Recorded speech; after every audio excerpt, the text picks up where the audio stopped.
You know what, guys? We're gonna do it today. I'm gonna prove to you guys that Jesus freed me of my social anxiety.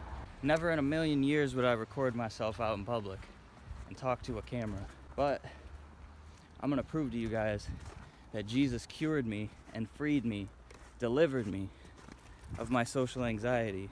And I'll be honest with you guys, I'm not perfect.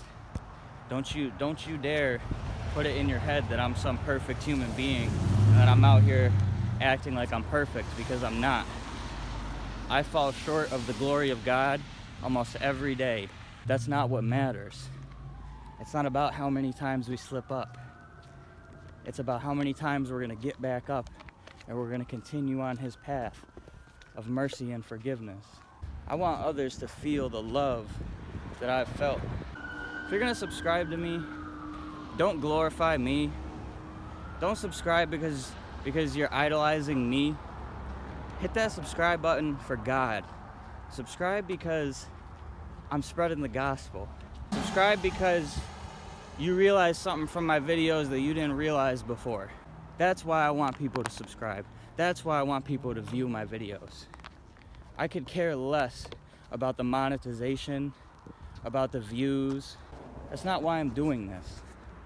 And everybody's up in my comments saying, oh, I hate when people use Jesus for views. Well, that's the way that you're seeing it, but that's not what's actually going on. And He knows it, and I know it too. I just want you guys to be aware of that. I'm gonna try to cross the street here. Cross this little busy intersection here, guys. Without dying, hopefully. Probably step back over here a little so nobody turns and runs me over. Yeah, guys, like I said, honestly was planning on cutting this video short, and you know, like every time I go into a store, every time I talk to somebody, but honestly I'm just gonna keep it rolling. We're gonna defeat social anxiety because Jesus already freed me from it, and I'm gonna prove it to y'all. What's going on up here? Guy just has his truck parked in the middle of the road. You guys probably can't see it from here, but plus, actually, hold on, guys. I gotta go help these people.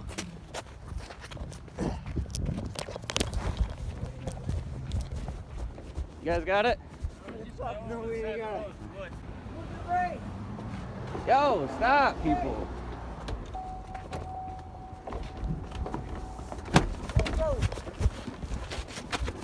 Come on, Lord, make a stop, Lord.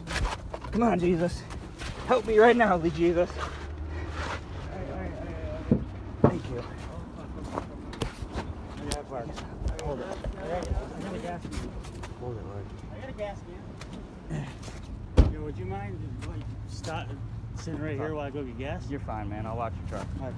I got you. Oh, wow, guys. We're still recording. Okay. Woo. I just had to stop this truck. Guys, brakes just gave out and just started rolling down the hill. Oh, I just started saying, Jesus, stop the truck. Jesus, stop the truck. And now the truck stopped. It was rolling. We're on a hill. That is crazy. I literally dropped my phone and everything. I just ran because I saw their truck just backing. I saw it just backing, like literally just flying down the street. And all these cars over here coming this way were literally not stopping. They were just flying. So I had to jump in the road and put my hand up and be like, stop, bro, because they wouldn't stop. That's crazy. No coincidence. What's up? I mean, I don't really want to go in there. It's not my truck. I'll watch it for you guys, but I don't really want to. No, I'm not here. Oh, fuck my dog. Yeah, I don't want him to bite me either. Yeah, guys, so I'm kind of just waiting for them to come back. Told them I'd watch the truck for them. That way it didn't roll off again. But you guys, I know you didn't see it, but you heard it because it didn't stop rolling. I hope it caught it, because y'all better heard me. I was saying, Jesus, make it stop. And it stopped. It stopped. It was rolling really fast. Like, I thought it was about to roll right into this freaking building over here. I'm not even gonna lie. And it was heavy. I was pulling that with all my might. And it's crazy. I don't believe in coincidences. I believe I was meant to be right in this spot to help these people, whether they appreciate it or not. I believe that I walked this way and I left the house at a certain time for a certain reason, and this was the reason. It's because if I hadn't been here, who knows what would have happened to these people. Their truck might have went right into this freaking house. You know? Alright guys, it's probably been like 10 minutes or so. Still out here waiting. Probably should be like, I don't know. I could imagine maybe 30 minutes before they get back. I'm not in a rush. Like I said, I don't have to be to work at a certain time today, which is absolutely crazy because any other day I would have had to been to work at a certain time. But of course, the one day that people need my help, it doesn't matter what time I go to work. So I'm gonna stand here until they come back, and I'm gonna see if they need anything. And yeah, then we're gonna head to work. And honestly, who knows what's in my path on my way to work, because I'm not even 5 minutes from my house and the Lord's already putting stuff in my path. Who knows if I'll even make it to work, guys. Let's be real. The Lord changes so much every day in our paths. Like that one joke says, God laughs at our plans because he sees all. He knows the bigger picture. He knows where we're gonna be, when we're gonna be. There's no such thing as coincidence. Like I said, might be a little bit before they get here, so I'm just gonna hang out. And vibe. We're like right by a Sushi Express. Got O'Reilly Auto Parts over there. You know, it's a very busy street. This is probably the busiest street in Watertown. So, you know how many people were just driving by as these people were, they're in the middle of the street pushing their truck. And people are just driving by, honking. Nobody stops to help. That's honestly the problem in this world, is nobody ever helps anybody anymore. Everybody just watches people struggle. Like, God has called us to do what the others won't. And I will not reject his calling. And then there's another thing about this world, is I'm literally standing here outside this truck, right? Hundreds of cars passing, right? I'm on the truck's parked on the opposite side of the road, obviously, right? So the cars are coming this way, the truck's parked on the wrong side of the road. I think about 1 or 2 cops have driven by, probably 1,000 cars by now have driven by, and not one single person has stopped to ask if I need help or if everything's okay. And that's the problem with this world, is literally nobody cares at all. They just keep going on with their day, and it doesn't matter. The only people that you really will see stop and care are the ones who are close to God, because those are the ones that are out here doing his work. And his work consists of helping the ones who need it.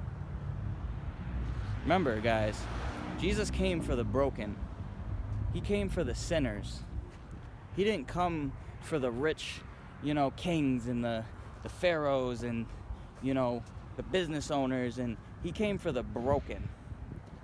Well, I guess I shouldn't say it like that, because just because you have money doesn't mean you're not broken. But he came for the broken. He didn't come to persecute people. He came to fix us.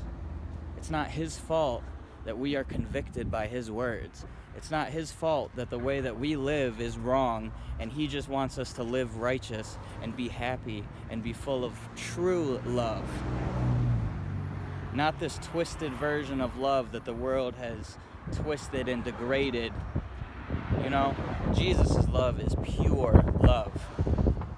And until you feel that, I'm sorry, I don't think you know what love is, because I sure did not.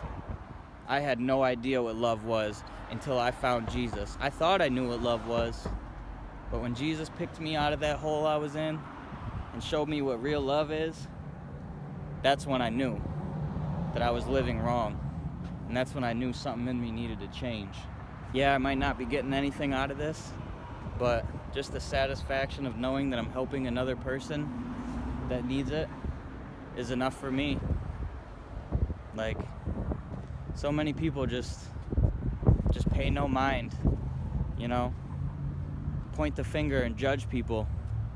Look at that homeless person, look at that bum, they say. But they don't know who that person is. It's so easy to judge. until you're in the same situation. I'm still waiting, guys. It's probably been about 20 minutes now. I don't see him yet. He told me he was gonna run down Arsenal Street to one of the diesel gas stations, excuse me. He said that he had a ride picking him up like halfway or maybe at the gas station. So I'm assuming it shouldn't be too much longer, because I think he has someone picking him up to bring him back over to the truck so he doesn't have to walk back. I'm not worried about it. If I had to stand out here until sundown, like, so be it. It's God's will, ain't it? And look, there goes a person honking at me, but they have no idea what's going on. Look at them, so quick to judge me. So quick to judge. But they don't stop and ask if I'm okay. They don't stop to ask if I need help. But they'll honk and they'll give me dirty looks. I'm sorry, but if you're one of those people, you're a part of the problem. You're horrible. And you need Jesus. I shouldn't say it like that, and that's wrong of me to say it like that, but it's honestly the truth. If you're one of those people that's so quick to judge without stopping to ask a question, you're in the wrong. Because you don't know nothing. You're just judging out of the plain instinct of what you're seeing. And I just thought of one more thing, guys. As I was begging Jesus, I was saying, Jesus, make it stop. Jesus, make the truck stop. Tell me this. How is it perfectly parallel parked? Like, almost dang near perfect. Like, I couldn't even park a car that perfectly parallel to the curb. Like, look how perfect that is. On the busiest street in Watertown that has the most traffic, the Lord literally just took this truck and put it right here because I showed up. I mean, maybe he would have anyways if I didn't, but I believe that he put me where I needed to be to help these people. And that's why not only did the truck park itself perfectly, but it stopped when I begged Jesus to make it stop. But coincidence is not a thing. It's all God. It's all part of his plan. It took me 24 years of my life to realize that, but I'm glad that I do. It's about 3 o'clock now. I think it was like 2:12, around 2 o'clock when I stopped to help those guys. So it took about an hour. They ended up coming back with another guy that knew how to fix the truck. So, I told them to have a great day and that I had to get to work, but I knew that I had helped them all that I could. And they thanked me, and I told them to thank God because it wasn't me. It was him that made me stop. I can't believe how much you're working in my life. Hello. Have a good day. But yeah, probably got another 30-minute walk to work, which isn't too bad. Honestly, guys, like, if this ain't proof, I don't know what is. Like, I just got done telling you guys how God freed me from my social anxiety, right? And I was gonna keep the camera rolling no matter what happened. And what happened, guys? What happened?